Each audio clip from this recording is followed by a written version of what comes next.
সঠিক পথে চলবার জন্য আশীর্বাদ প্রদান করুন। জয় নিতাই, জয় গৌর। উপস্থিত গৌর ভক্তবৃন্দ সবার যেন কৃষ্ণপদে মুক্ত হয়। জয় রাধে। ভগবান শ্রীকৃষ্ণ অনন্ত ব্রহ্মাণ্ডের মালিক। তিনি এই জগৎকে সৃষ্টি করেছেন, তিনি জগতের অধীশ্বর। অথচ তিনি দুঃখ যন্ত্রণাকে সৌধর্য করে এই সংসারে তিনি মানব দেহ ধারণ করে বিভিন্ন সময় বিভিন্ন লীলা করেছেন। কখনো তিনি বরাহ রূপ ধারণ করেছেন, কখনো তিনি মোহিনী রূপ ধারণ করেছেন, কখনো তিনি কুম্ভ রূপ ধারণ করেছেন, কখনো তিনি মৎস্য রূপ ধারণ করেছেন, কখনো তিনি নৃসিংহ রূপ ধারণ করেছেন, কখনো তিনি ভগবান রামচন্দ্র রূপ ধারণ করেছেন, কখনো তিনি বামন রূপ ধারণ করেছেন, কখনো তিনি পরশুরাম রূপ ধারণ করেছেন, আবার তিনি পূর্ণরূপে ভগবান শ্রীকৃষ্ণ রূপে দাপর যুগে কংসের কারাগারে দেবকীর গর্ভে জন্ম লাভ করে মানব দেহ ধারণ করে জীবের কল্যাণের জন্য বিভিন্ন লীলা করে গেছেন। আবার আজ থেকে 550 বছর আগে শ্রী চৈতন্য মহাপ্রভু রাধাকৃষ্ণের যুগল রূপ এক আত্মায় মিলিত হয়ে পাবন অবতার রূপে তিনি এই সংসারে জীবের কল্যাণের জন্য হরিনাম সংকীর্তন প্রচারের জন্য দেহ ধারণ করেছেন। তার মানে ভগবানের যে এই আবির্ভাব তত্ত্ব, এটা যেন শেষ কথা কেউ না মনে করে। ভগবানের আবির্ভাব তত্ত্ব সমুদ্র ঢেউর সঙ্গে তুলনা করা যায়। সমুদ্র ঢেউকে যেমন কাউন্ট করা যায় না বা গোনা যায় না, ভগবানের আবির্ভাব তত্ত্বকেও কিন্তু গোনা যায় না। ভগবান সর্বত্র প্রত্যক্ষ পরোক্ষ ভাবে যদি না থাকতেন, আমরা কি একসঙ্গে এখানে মিলিত হতে পারতাম? এই যে আজকে আমরা একসঙ্গে মিলিত হয়েছি কার ইচ্ছায়, কার কৃপায়? অনাদিনাথ গোবিন্দ আমার প্রাণনাথের অনন্ত ব্রহ্মাণ্ডের মালিক ভগবান শ্রীকৃষ্ণের ইচ্ছায় আমরা, আমার গৌরচন্দ্রের কৃপায় আমরা এখানে একসঙ্গে মিলিত হইতে পেরেছি। তাই তিনি বিভিন্ন সময় নীলার বর্ষে, নীলার উদ্দেশ্যে তিনি দেহ ধারণ করে থাকেন। ঠিক তারপরেও তিনি কংসের কারাগারে তিনি দেবকীর গর্ভে তিনি জন্ম লাভ করলেন। তিনি কেন এই দুঃখ দুর্দশাকে শিরোধার্য করলেন? তিনি তো মনে করলেন এক নিমিষে সবকিছু সমস্যার সমাধান করতে পারতেন। ভগবান 3টি কারণে এই সংসারে পূর্ণরূপে অবতীর্ণ হন। কি কি? সাধুজনদের রক্ষা, দুষ্টজনদের বিনাশ, আর সংসারে ধর্ম স্থাপন করবার জন্য। ভগবানের উদ্দেশ্য কয়টি বললাম? 3টি। সাধুজনদের রক্ষা, দুষ্টজনদের বিনাশ, সংসারে ধর্ম স্থাপন। চতুর্থ কারণটি কি? ভক্তকে দর্শন দেবার। যারা প্রেমানন্দে সর্বাঙ্গভাবে তার চরণ আশ্রয় নেয়, প্রভু তাকে দর্শন না দিয়ে থাকতে পারেন না। তাই তিনি এই সংসারে বিভিন্ন সময় বিভিন্ন রূপ ধারণ করেছেন। ঠিক তারপরেও তিনি একই ঘটনা, কংসের কারাগারে জন্ম লাভ করলেন, বিভিন্নভাবে তিনি লড়াই করতে শুরু করলেন। তিনি ভগবান হয়েও যেহেতু মানব দেহ ধারণ করেছেন, বিভিন্ন সময় তাকে কংস বিভিন্নভাবে বধ করবার চেষ্টা করেছিলেন। কখনো অকাসুর, বকাসুর, উরিষ্টাসুর, নরকাসুর, পুতনার মতো রাক্ষসী বিভিন্নভাবে তাকে বধ করবার চেষ্টা করেছেন। তিনি তো মানব দেহ ধারণ করেছেন, ভগবান হলেও তো তুমি মানব। ঠিক মানব যেভাবে এই সংসারে আমাদের লড়াই করে চলবার জন্য ভগবান তার গ্রন্থে আমাদের নির্দেশ করেছে যে তুমি যুদ্ধ করো, উদ্যত হও, তুমি লড়াই করে চলতে শিখো। কার বিরুদ্ধে? কার পক্ষে? অধর্মের বিরুদ্ধে ধর্মের পক্ষে তুমি লড়াই করতে শিখো। তাই ভগবান তিনি মানব দেহ ধারণ করে তিনি লড়াই করতে শুরু করলেন এবং বিভিন্নভাবে তিনি একদিকে তিনি মানব দেহ, অন্যদিকে তিনি ভগবান রূপে বুঝালেন। তাছাড়া মাত্র 6 দিন বয়সে পুতনার মতো রাক্ষসীকে বধ করতে পারতেন না, অকাসুর, বকাসুর, উরিষ্টাসুর, নরকাসুরদের বধ করতে পারতেন না, কালীয় নাগ দমন করতে পারতেন না, মাত্র 6.5 বছর বয়সে গিরি গোবর্ধন পর্বত ধারণ করতে পারতেন না, 11.5 বছর বয়সে কংসের মতো দুরাচারীকে বধ করতে পারতেন না। তিনি একদিকে মানব দেহ ধারণ করেছেন, অন্যদিকে ভগবান সংসারকে শিক্ষা দেবার জন্য এইসব লড়াই তিনি করে যাচ্ছেন, শুধু জীবকে শিক্ষা দেবার জন্য। এবং তিনি কংসের মতো দুরাচারীকে বধ করে তিনি গুরুকুলে গিয়ে 64 দিনে 64টা কলাবিদ্যা লাভ করলেন। তিনি অনন্ত ব্রহ্মাণ্ডের মালিক ভগবান শ্রীকৃষ্ণ। আচ্ছা আপনারা বলুন তো, এখানে প্রশ্ন জাগে কিনা, তিনি যদি ভগবানই হতেন তার গুরুর কিসের প্রয়োজন? তার তো গুরুর প্রয়োজন নেই, তিনি তো অনন্ত ব্রহ্মাণ্ডের মালিক, সবকিছুর অধীশ্বর। তাহলে তিনি কেন গুরুকুলে গেলেন? যেহেতু তিনি দেহটা ধারণ করেছেন মানব, তাই আমাদের প্রত্যেকটা মানব দেহ ধারণকারী জীবের কর্তব্য কোনো না কোনো গুরুর চরণ আশ্রয় নেওয়া। তাই তিনি সন্দেবন মনির আশ্রমে গিয়ে 64 দিনে 64টা কলাবিদ্যা লাভ করলেন এবং গুরু দক্ষিণা স্বরূপ তার একমাত্র পুত্র সমুদ্র গর্ভে তিনি নিম্নজ্জিত হয়ে গেছিলেন, অর্থাৎ শঙ্খ নামক দত্ত তাকে বধ করেছিলেন। সেই শঙ্খ নামক দত্তকে বধ করে প্রভু তার একমাত্র পুত্র, নামটাও তো আমি ভুলে গেলাম, পূর্ণদত্ত তাকে ফিরিয়ে দিলেন এবং তিনি দ্বারকায় গিয়ে রুক্মিণী দেবীকে বিবাহ করলেন। তিনি অনন্ত ব্রহ্মাণ্ডের মালিক। তিনি না থাকলেন মথুরায়, না থাকলেন গোকুল বৃন্দাবনে, দ্বারকায় গিয়ে রুক্মিণী দেবীকে বিবাহ করে রাজস্বিক জীবনযাপন শুরু করলেন। এবং তিনি অন্তর্যামী, তিনি অন্তর্যামী রূপে বুঝতে পারলেন কুরুক্ষেত্রের যুদ্ধ অনিবার্য। কাদের মধ্যে? পাণ্ডব আর কৌরবদের মধ্যে। তাই তিনি পাণ্ডবদের আর কৌরবদের মধ্যে যেন এই অশান্তিটা দূর হয়, শান্তির বার্তাও নিয়ে গেছিলেন, কিন্তু তাকে প্রত্যাখ্যান করেছেন। এবং প্রভু অন্তর্যামী জানতেন যুদ্ধটা অনিবার্য এবং তিনি অর্জুনের রথের সারথি হলেন। ভগবান শ্রীকৃষ্ণ তিনি অনন্ত ব্রহ্মাণ্ডের মালিক, তিনি কেন অর্জুনের রথের সারথি হলেন? সবার মনে কিন্তু এই প্রশ্নটা জাগে। তিনি যদি নিরপেক্ষ হন, তিনি যদি সবারই অন্তরের মধ্যে থাকেন, একজন দেব দানব অসুর ভালো মন্দ সাধু বৈষ্ণব, তাহলে তিনি কেন পাণ্ডবদের পক্ষ নিলেন, কৌরবদের পক্ষ কেন নিলেন না? কি এখানে প্রশ্ন জাগে কিনা মা? এটা জানা আমাদের প্রয়োজন কিনা? ভগবান শ্রীকৃষ্ণকে একবার দেবর্ষী নারদ সেই প্রশ্নটি করেছিলেন। শুনতে পাচ্ছ তো তুমি? ভগবান শ্রীকৃষ্ণকে দেবর্ষী নারদ একই প্রশ্ন করেছিলেন, হে প্রাণনাথ, আপনি অনন্ত ব্রহ্মাণ্ডের মালিক, আপনি কেন পাণ্ডবদের পক্ষ নিলেন, আপনি কৌরবদের পক্ষ কেন নিলেন না? এখানে আরো যুক্তি আছে। কৌরবদের অর্থাৎ দুর্যোধনের কন্যার সঙ্গে ভগবান শ্রীকৃষ্ণের পুত্রেরও কিন্তু বিয়ে হয়েছে, তার মানে সে অনেক কাছের আত্মীয়। তাহলে সেটাই যদি ধরা যায়, আপনি নিরপেক্ষই বা কেন থাকলেন না, বা কৌরবদেরই বা কেন পক্ষ নিলেন না, আপনি পাণ্ডবদের কেন পক্ষ নিলেন? ভগবান কিসের কাঙ্গাল মা? ভক্তির কাঙ্গাল। তিনি কি কোনো দ্রব্যের কাঙ্গাল? দ্রব্য দিয়ে তাকে কি কোনোদিন লাভ করা যায়? তাই তিনি ঠিক আপনারা নবম অধ্যায় গীতা পাঠ করবেন, রাজবিদ্যা রাজগুহ্য যোগ, দেখবেন সেখানে ভগবান শ্রীকৃষ্ণ পরিষ্কার বললেন। অর্জুন যখন বলেন, হে প্রাণনাথ, কি দিয়ে সেবা পূজা করলে তোমার কৃপা লাভ করা যাবে? ভগবান শ্রীকৃষ্ণ বললেন, আমি কোনো দ্রব্যের কাঙ্গাল নই। আমার ভক্ত আমাকে পত্র পুষ্প জল ফল যা কিছু ভক্তিপূর্বক প্রদান করে থাকে, আমি আমার ভক্তের অর্পিত ভোগকে প্রেমানন্দে আস্বাদন করে থাকি, যদি কিনা তার মধ্যে অহংজনিত কিছু না থাকে।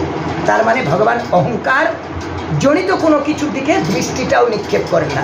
যে প্রেমানন্দে তার চরণ আশ্রয় নেয়, প্রভু তার কাছে বিলীন হয়ে যান, তার হৃদয় সিংহাসনে প্রভু সর্বদা বিরাজ করেন। তাই প্রভু এখানে দেবর্ষী নারদের প্রশ্নের উত্তরে তাকে বুঝাতে গিয়ে দেবর্ষী নারদকে বললেন, দেবর্ষী, খুব সুন্দর তুমি আমাকে প্রশ্ন করেছ, আমি কেন পাণ্ডবদের পক্ষ নিয়েছি, কৌরবদের পক্ষ কেন নিই? আমি কি নিজে পক্ষ নিয়েছি, না আমি কারো দ্বারা দায়বদ্ধের কারণে তার কাছে আমি গিয়ে বাধা পড়েছি? তুমি একটু বিচার করবে। বলে, কি করে প্রভু? আমার বিচার করার তো শক্তি নেই। আপনি অনন্ত ব্রহ্মাণ্ডের মালিক, আপনি ত্রিজগতের অধীশ্বর, আপনার নীলা আপনি ছাড়া তো আর কেউ জানেন না, এই সংসারের কেউ বলতেও পারবে না। তবে প্রভু তাকে বললেন, তবে একটি কাজ করো দেবর্ষী। বলে, বলুন প্রভু। বলে, আমি 3টি মালা তোমাকে দিচ্ছি। পুষ্পমালাই যে এনেছে, পুষ্পমালা আমাদের প্রয়োজন, কোথায় কোথায় দিতে হয় দেখবে। 3টি মালা তোমাকে দেব, তুমি একটু হস্তিনাপুরে যাবে। বলে, গিয়ে বলে, যে 3 জনের কণ্ঠেই 3টি মালা আমি তোমাকে অর্পণ করতে বলবো, তুমি সেই 3 জনের কণ্ঠেই মালাটি অর্পণ করবে। ভগবান শ্রীকৃষ্ণের কথা মতো দেবর্ষী নারদ হস্তিনাপুরে গিয়ে উপস্থিত হলেন। সবাই তাকে দণ্ডবত প্রণাম করছে। আহ প্রাণনাথ, দেবর্ষী, আপনি হস্তিনাপুরে চরণধুলি রেখেছেন, আমরা আজকে ধন্য। বলুন আপনার আসার হেতুটা যদি আমরা জানতে পারতাম। সবাই মিলে যখন তাকে বলছেন, বলে, আমি আজকে কারো কোনো সময় নষ্ট করাতে আসি, একটু মন দিয়ে শুনলে কিন্তু কথাটা। বলে, বলুন দেবর্ষী, আপনার জন্য আমরা কি সেবা করতে পারি? বলে, না, আমি একটা ছোট্ট কাজ নিয়ে এসেছি। বলে, কি? আমার প্রাণনাথ আমাকে পাঠিয়েছে এখানে 3 জনকে চিহ্নিত করতে। এখানে তো অনেক সবাই আছেন, এত বড় একটা রাজদরবার। বলে, কোন 3 জন? বলে, এই যে 3টি মালা আমাকে প্রভু দিয়েছে, আমি 3 জনের কণ্ঠে 3টি মালা অর্পণ করব। বলে, কাকে কাকে? বলে, আপনাদের মধ্যে যে উত্তম পুরুষ এই সংসারে তাকে, যে মধ্যম পুরুষ তাকে, আর যে অধম পুরুষ তাকে। হস্তিনাপুরে দেবর্ষী নারদকে কি বললেন? কয়জনকে খুঁজতে বললেন? 3 জন। কে কে? উত্তম পুরুষ, শুনবে কিন্তু ভালো করে, মধ্যম পুরুষ আর অধম পুরুষ। ভগবান শ্রীকৃষ্ণের ইচ্ছায় সবকিছু ঘটে। তো এইবার দেখুন, আমরা যখন মাতৃগর্ভ থেকে ভূমিষ্ঠ হই, 20টা নর্দমার কীট, কত কি সাপকে খেলনা বলে ধরি, সব কিছু মা বাবা আমাদের কত যত্ন করে যখন আমরা বড় করে তোলে, তখন আমরা সব ভুলে গিয়ে সব কিছু এখন আমরা করি। অতীতকে ভুলে যায়, কি ব্যাপারটা তাই না? তাই দুর্যোধন সঙ্গে সঙ্গে কাল বিলম্ব না করে বলছে, এটা আবার চিহ্নিত করতে সময় লাগে নাকি? বলে কেন? বলে এই সংসারে যদি কেউ উত্তম পুরুষ হয়ে থাকে সেটা আমি। দুর্যোধন বলছে সেটা আমি, কারণ আমার বাবা তো জন্মান্ধ ধৃতরাষ্ট্র কেবল সিংহাসনে বসে থাকে, রাজ্যকে চালায়। দুর্যোধন কিনা তার ইচ্ছায় চলে কিনা? তাহলে এই মালাটা দেওয়া উচিত কার কণ্ঠে? আমার। কি বুঝা যাচ্ছে তো? দেবর্ষি নারদকে বলছে যদি উত্তম পুরুষ রূপে মালাটি কারো কণ্ঠে অর্পণ করতে হয় সেটা আমার কণ্ঠে তুমি অর্পণ করো। দেবর্ষি নারদকে বলছে। বলে ঠিক আছে, উত্তম পুরুষ না হয় তুমি হলে, মধ্যম পুরুষকে? বলে মধ্যম পুরুষ যদি কেউ হয়ে থাকে, আসুন মা, মধ্যম পুরুষ যদি কেউ হয়ে থাকে সেটা একমাত্র আমার ভাই। নাম কি? দুঃশাসন। আমার ভাই দুঃশাসন, তার কণ্ঠে এই মালাটি দেবে। তাহলে উত্তম পুরুষ কাকে পেল? দুর্যোধন। মধ্যম পুরুষকে? দুঃশাসন। কি বোঝা যাচ্ছে তো কথাগুলো? উত্তম পুরুষ পেয়েছে দুর্যোধন, মধ্যম পুরুষ পেয়েছে দুঃশাসন, এবার তো অধমের প্রয়োজন। তাহলে দুজনকে যখন পেয়েছি, অধমকে এবার অধম হলেই তো 3টা মালা আমি দিয়ে দেব। দুর্যোধন বলছে এটা হস্তিনাপুর, এখানে সব রাজস্বী,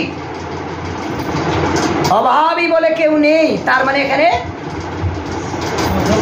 বা অধম বলে কেউ নেই। তাহলে এবার দেবর্ষি নারদ বলছে, আসো, দেবর্ষি নারদ বলছে আমি 3টি মালা যদি 3 জনের কণ্ঠে যদি আমি 3টি মালা, নিচে বসুক, নাহলে মা বসুক, 3 জনের কণ্ঠে যদি 3টি মালা অর্পণ না করতে পারি, আমি তো মালা কারো কণ্ঠে দেব না।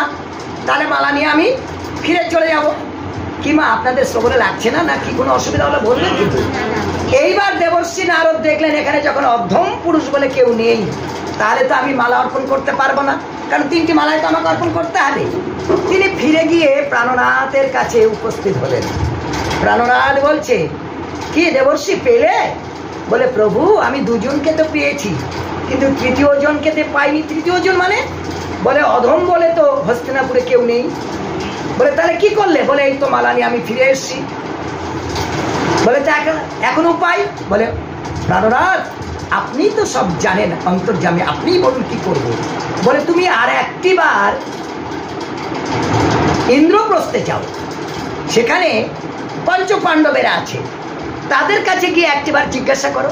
বলছে প্রভু এত বড় হস্তিনাপুরে যারা গোটা পৃথিবীকে যারা শাসন করছে, তারাই যদি একজন অধম পুরুষকে না বের করে দিতে পারে, তারা কি করে পারবে? বলে যাও না দেবর্ষি, একবার দেখো না সেখানে গিয়ে কি ঘটে। এবার দেবর্ষি নারদ ত্রিজগৎকার নামে ভ্রমণ করে, নারায়ণ নারায়ণ, স্বর্গমর্ত পাতাল কি বলে, সবখানে যায়, আর যেখানেই যান। তাহলে প্রভুকে এমন অন্তর থেকে তিনি ভালোবাসেন, তার কথা কি ফেলতে পারবে? তিনি ওই 3টি মালা নিয়ে দ্বারকায় ইন্দ্রপ্রস্থে গিয়ে উপস্থিত হলেন। মা একটা কথা দেখবে, বিশ্বরূপে ভগবান শ্রীকৃষ্ণ যখন বিশ্বরূপ দর্শন করেছিল, অর্জুন সবকিছু বুঝতে পেরে যখন তাকে বললেন প্রাণনাথ এবার আমি বুঝতে পেরেছি আপনি কে আর আমি কে, আমাকে যদি কৃপাপূর্বক আপনার সেই সৌম্যরূপ অর্থাৎ নারায়ণের রূপ, শঙ্কর চক্র গদাবদ্ধ রূপটা দর্শন করাতে, ভগবান তার বিশ্বরূপ ত্যাগ করে তাকে চতুর্ভুজ রূপ দর্শন করিয়েছিলেন। এবং তখন ভগবান শ্রীকৃষ্ণ তাকে বলেছিল, অর্জুন তুমি আমার পরম ভক্ত এবং আমার সখা, তাই আজ এই রূপ আমি তোমাকে দর্শন করালাম।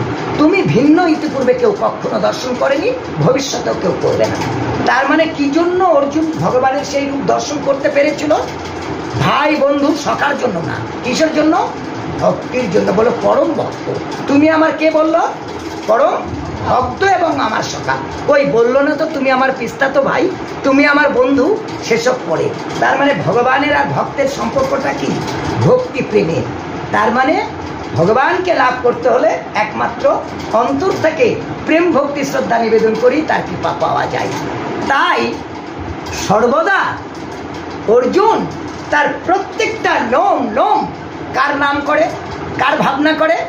ভগবান শ্রীকৃষ্ণের কথা চিন্তা করেন। তিনি ইন্দ্রপ্রস্থে বসে ভগবানের ধ্যান চিন্তা মগ্ন।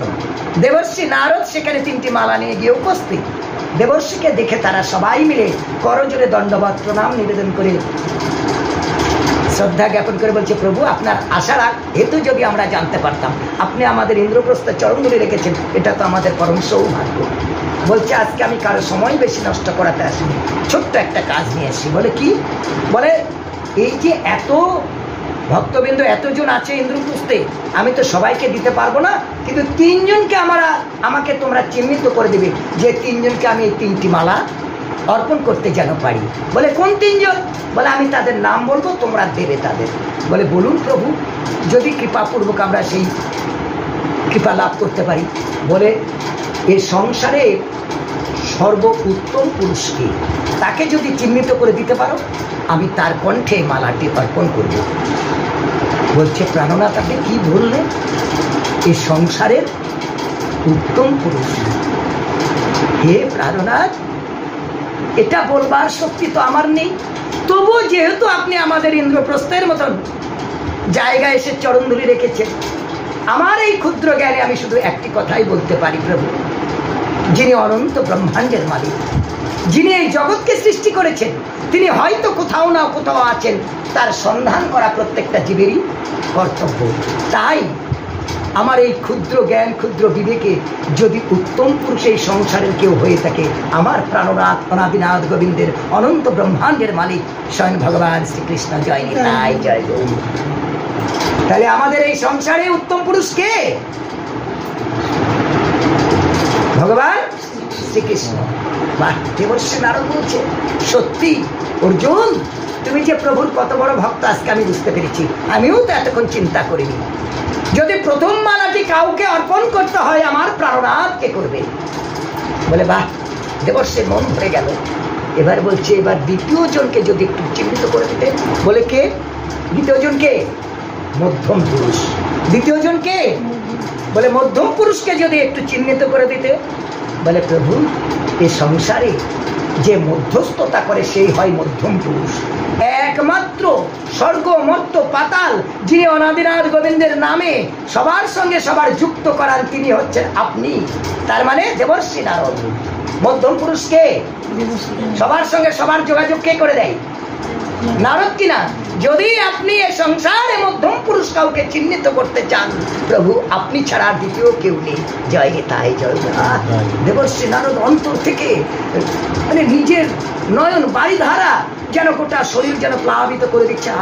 সত্যি ভক্ত আর ভক্তি কি জিনিস, আমার নতুন করে আজকে যেন আমি নতুন করে আবার শিক্ষা লাভ করছি। বলে বাহ বাহ বাহ। বলছে অর্জুন, তুমি আর একজনকে চিহ্নিত করে দিতে পারবে না? বলে কাকে প্রভু? বলে সংসারের অধম পুরুষকে। অর্জুন শুধু কিছুক্ষণের জন্য নয়ন বাড়িধারা নিজের শরীরকে প্লাবিত করে দিল। বলে প্রভু, এ সংসারে একটা কীটেরও দাম আছে। একটা কীট যদি মারা যায়, একটা পিপিলিকা যদি পদলিত হয়ে মারা যায়, তাকে আরো 5টা পিপিলিকা এসে টেনে নিয়ে যায় চেষ্টা করে, এখনো যদি তাকে কি বাঁচানো যায়। এই সংসারে যদি কেউ অধম থেকে থাকে, এই সংসারে যদি সবচেয়ে কেউ ক্ষুদ্র হয়ে থাকে, সেটা এই নরাধম। কারণ আমি তো সংসারের কোনো কাজে লাগতে পারি। যদি আপনি সংসারের কাউকে অধম মনে করেন, আমি প্রভু, আমি মানে সে কে? অর্জুন। ভগবান শ্রীকৃষ্ণের ইচ্ছায় অর্জুন বুঝতে পারলেন যে এ সংসারে সেই সবচেয়ে বড়, যে নিজেকে সবচেয়ে ছোট মনে করতে পারে। যতক্ষণ আমরা এই সংসারে নিজেকে বৃক্ষের মতো সহিষ্ণু, তৃণেরও অধম না মনে করব, শুধু সংসারে আমাদের যাতাদিক ছাড়া হবে। এবং যতক্ষণ আমরা মমতা শূন্য না হব, অর্জুন নিজেকে সেভাবেই নিজেকে সুসংগঠিত করেছেন আর ভগবানের চরণে সেভাবে নিজেকে অর্পণ করেছেন। তাই অনাদিনাথ গোবিন্দ তার রথের সারথি হতে বাধ্য হয়েছেন। যিনি অনন্ত ব্রহ্মাণ্ডের মালিক, যিনি ত্রিজগতের অধীশ্বর, যার এক ইশারায় ত্রিজগৎ লালিত পালিত হন পশুমান, অথচ তিনি কিনা দেখুন সাধারণ এক বীর যোদ্ধার রথের সারথি হলেন। কেন? বুঝা গেল কিসের জন্য? একমাত্র প্রেম ভক্তি শ্রদ্ধার জন্য, যে প্রভুর চরণে নিজেকে এতভাবে সমর্পিত করেছে যে প্রভু তার প্রত্যেকটা ভালো এবং মন্দকে স্কন্ধে তুলে দিয়েছে। ভগবান শ্রীকৃষ্ণ গীতায় কি বলেছে?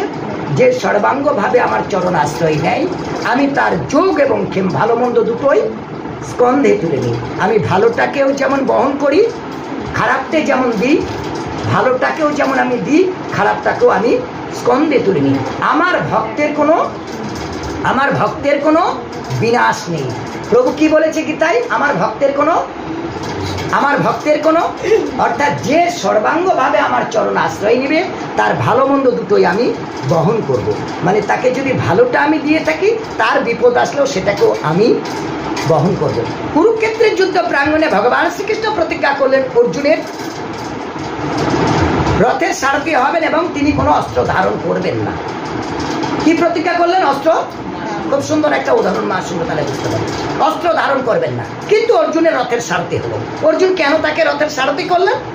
যে আমি যদি আমার লক্ষ্যে পৌঁছাতে চাই, আমার রথের যদি একজন উপযুক্ত সারথি হয়, রথ যদি উপযুক্ত লক্ষ্যে পৌঁছায়, আমি আমার লক্ষ্যে পৌঁছাতে পারবো। কি তাই না? অর্থাৎ আমাদের প্রত্যেকের কর্তব্য কি? গুরুর বাক্যকে পুঙ্খানুপুঙ্খভাবে মান্যতা দেওয়া, মানা। গুরু যেভাবে আমাদের চলতে পারবে আমরা সেভাবে চলবো, তবে আমরা আমাদের লক্ষ্যে পৌঁছাতে পারবো। তাই যখন দেখবেন ভগবান শ্রীকৃষ্ণের ইচ্ছায় পঞ্চ পাণ্ডবেরা কয় ভাই? 5, আর কৌরবেরা কয় ভাই? 100। টোটাল কত হলো? 105। এই 105 ভাইকে কে শিক্ষা দিত? গুরু দ্রোণাচার্য। খুব সুন্দর করে শুনবে। 105 ভাইকে কে শিক্ষা দিত? তো দ্রোণাচার্য, আপনারা তো অনেকে উনি চলে গেলেন ম্যাডাম, শিক্ষকও তো আছেন। আগের দিন ছাত্রদের যেটা পড়ানো হয়, পরের দিন কি সেটা আবার কি রিভিউ করা হয় কিনা, ধরা হয় কিনা তাদেরকে, যে আমি যে শিক্ষা দিলাম কালকে তোমরা কি শিখেছো, কি ধরবে কিনা টিচার? কি ধরবে? তো গুরু দ্রোণাচার্য একদিন সিদ্ধান্ত নিলেন, দেখি আমি তোমাদের কিরকম শিক্ষা দিয়েছি, তোমাদের আমি একটু নিয়ে যাব আজকে পরীক্ষা করবার জন্য। একটা গহীন জঙ্গলে তাদের নিয়ে গেলেন। নিয়ে গিয়ে মগ ডালে একটা কি বসিয়েছিলেন? বাহ, পাখি বসে কি বললেন? যে আমি এই যে পাখি বসালাম, পাখির দুটো চোখকে কে তীরবিদ্ধ করতে পারে? মানে প্রভুর নির্দেশটা কি? গুরু নির্দেশ পাখির দুটো চোখ বিদ্ধ করা, কি দ্বারা? তীর দ্বারা। কিন্তু আমরা যেভাবে নিজেকে প্রতিষ্ঠিত করব, পরিচালনা করব, সেটা আমরা কিন্তু দেখব। ভীম সবসময় কি করতে ভালোবাসে? খেতে। ভীমকে যখন বলছে, গাছটা ছিল আমের গাছ, খুব বড় বড় ভালো আম পেকেছিল, ভীম কি দেখতে পাচ্ছে? শুধু পাকা পাকা ভালো বড় বড় আম। কিন্তু অর্জুনকে যখন ডাকলেন, অর্জুনকে বললেন, অর্জুন কি বললো? আমি কিচ্ছু দেখতে পাচ্ছি না। বলে আরে কিছু তো একটা দেখতে পাচ্ছ। বলে না, আমি কিচ্ছু দেখতে পাচ্ছি না। বলে প্রভু আমি একটা জিনিসই শুধু দেখতে পাচ্ছি। বলে কি? যেটা আপনি বলেছিলেন যে পাখির চোখ দুটোকে বিদ্ধ করতে হবে তীর দ্বারা, আমি পাখির চোখ ছাড়া আর কিছু দেখতেই পাচ্ছি না। তার মানে সে পুঙ্খানুপুঙ্খভাবে কার নির্দেশ পালন করেছে? গুরুর নির্দেশ পালন করেছে। তাই আমরা এই সংসার বন্ধন দশা থেকে উদ্ধার হবার জন্য গুরুর নির্দেশ, গুরু হচ্ছেন মাধ্যম। গুরুর হাত সর্বদা ভগবানের হাতের সঙ্গে বাঁধা থাকে।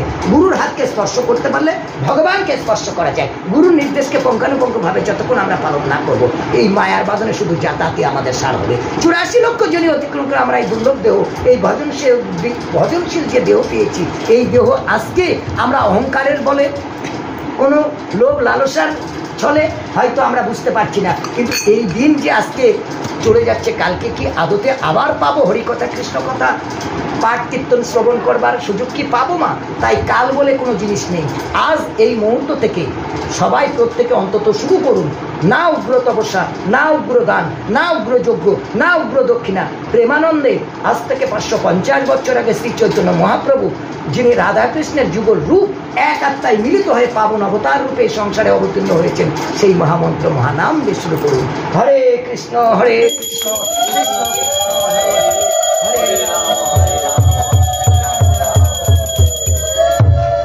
মানে কি আপনাদের শ্রবণে লাগছে তো মা বাবু? না, মানে যদি কোনো কিছু, কি জন্য? জীবকে শিক্ষা দেবার জন্য। কি শিক্ষা? গুরু পরম্পরা বিষয়টি লুপ্ত হয়ে গেছিল, সেটাকে পূর্ণ জাগরণ করবার জন্য। তো ভগবান শ্রীকৃষ্ণ তিনি অনন্ত ব্রহ্মাণ্ডের মালিক, তিনি অর্জুনের রথের সারথি হলেন এবং কি বাক্য দিলেন? এখানে কি প্রতিজ্ঞা করলেন? একটা বাক্য দিলেন, একটা প্রতিজ্ঞা করলেন। প্রতিজ্ঞা কি করলেন? আমি এই যুদ্ধে কোনো আবার কিন্তু আর একটা কথা এখানে বলে ফেললেন, কি? আমার ভক্তের কোনো বিনাশ নেই, আমার ভক্তের কোনো বিনাশ হতে মানে ক্ষতি হতে দেবো না। তাহলে অর্জুন ভক্ত মানে কি বোঝাচ্ছে? অর্জুন তার পরম ভক্ত, প্রমাণ করে দিলেন সেটা। তাহলে অর্জুনের কোনো বিপদ হলে সেটা কার বিপদ? ভগবানের নিজের বিপদ। অর্জুনকে দিয়ে সংসারের প্রত্যেকটা জীবকে বুঝিয়েছে, যারা সর্বাঙ্গভাবে প্রভুর চরণে আত্মসমর্পণ করবে তাদের সবকিছু দায় কে স্কন্ধে নেবে? ভগবান নিজে নেবে। তাহলে এইবার একটু একটা উদাহরণ আমরা একটু জানার চেষ্টা করি। সেদিনকে আমি এখানে এটা বলেছিলাম, বলে নেব, ওই যে দেবো না কি দুটোই রক্ষা করতে হচ্ছে। তাহলে এটা একটা জানার বিষয় কিনা। প্রচন্ড যুদ্ধ শুরু হয়ে গেছে কাদের মধ্যে? পাণ্ডব আর কৌরবদের মধ্যে। কিন্তু যুদ্ধের আগে কি ঘটেছিল? অর্জুন গান্ডীব আর ধনুর্বাণ রেখে দিয়েছিল। কেন? যুদ্ধ করবে না। কিসের জন্য? এই আপনজনদের বধ করে তাদের অধিলিপ্ত অর্থ দিয়ে কি করে আমি আমার উদর পরিপূর্ণ করব, তার চেয়ে বোধহয় আমার দ্বারে দ্বারে ভিক্ষা অন্ন গ্রহণ করাটাই শ্রেয়স্কর। দেহটাকে আত্মীয় স্বজনকে আপন মনে করেছিলেন, যে দেহ নিত্য, কোনোদিন এটার বিনাশ হবে না। প্রভু সেখানে কি বুঝালেন? যে তুমি তাদের বধ করবে না, তুমি তাদের আঘাত করবে না, তুমি তাদের বাণ নিক্ষেপ করবে না, তবে তুমি শোনো সখা, তুমি তাদের বধ করো বা না করো, তুমি তাদের আঘাত করো বা না করো, আমি পূর্বেই তাদের বধ করেছি, তুমি নিমিত্ত মাত্র। আমরা এই সংসারে কি তাহলে? নিমিত্ত মাত্র। যে কোনো সময় আমরা এই দেহ আর আত্মা আলাদা হতে পারে। দেহের বিনাশ আছে, আত্মার কোনো বিনাশ নেই। আত্মার কোনো সৃষ্টি নেই, আত্মার কোনো বিনাশও নেই। যেটা আগুনে পড়ে না, রোদে জ্বলে না, হাওয়াতে ওড়ে না, জলে ডোবে না, কেবলমাত্র পরিবর্তিত ঘটে, মানে এক দেহ থেকে আর এক দেহে রূপান্তরিত হয়। আমরা এই যে দেহ পেয়েছি, একবারে কিন্তু মানব দেহ পাইনি। মা কখনো ছিলাম পশু পাখি নর্দমার কি হিংস্র প্রাণী, লতা পাতা, গাভী থেকে মানব দেহ পেয়েছি। এইবার এই যে দুর্লভ দেহ লাভ করেছি, এই দেহের সদ্গতি করবার জন্য, সঠিক স্থান নির্ণয় করবার জন্য সর্বদা আমাদের কৃষ্ণের নাম, গুরুর কৃপায়, গুরুর বাক্যকে পুঙ্খানুপুঙ্খভাবে অনুসরণ করে আমরা তার পদাঙ্ককে অনুসরণ করে ভগবান ধাম প্রাপ্তির জন্য সাধু সঙ্গ, মঠ মন্দির পরিদর্শন, প্রেমানন্দ হরিকথা, কৃষ্ণ কথা শ্রবণ পাঠ, মুখে কৃষ্ণের নাম উচ্চারণ। তো ভগবান শ্রীকৃষ্ণ কুরুক্ষেত্রের যুদ্ধক্ষেত্রে 18টি অধ্যায়ের কি তার 700টি শ্লোকের সংসারকে উপহার দিলেন অর্জুনের মাধ্যমে। অর্জুন আবার পুনরায় গান্ডীব আর ধনুর্বাণ হাতে তুলে নিলেন। কখন তুলে নিলেন? অর্জুন যখন বুঝতে পারলেন সব কিছু করছে ভগবান শ্রীকৃষ্ণ, আমরা নিমিত্ত মাত্র, সব করছে তার সুদর্শন চক্র। কখন বুঝতে পারলেন?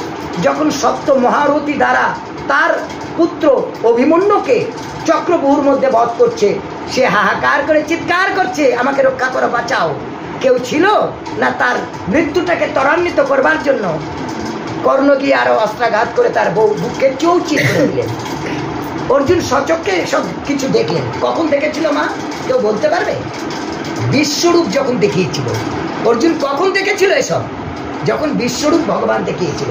তখন কিন্তু যুদ্ধ হয়নি, যুদ্ধের পরিস্থিতি আগাম প্রভু কিন্তু দেখিয়েছিল। তখন অর্জুনের বিশ্বাস হয়েছিল যে আমরা নিমিত্ত মাত্র, সবকিছু করছে ভগবান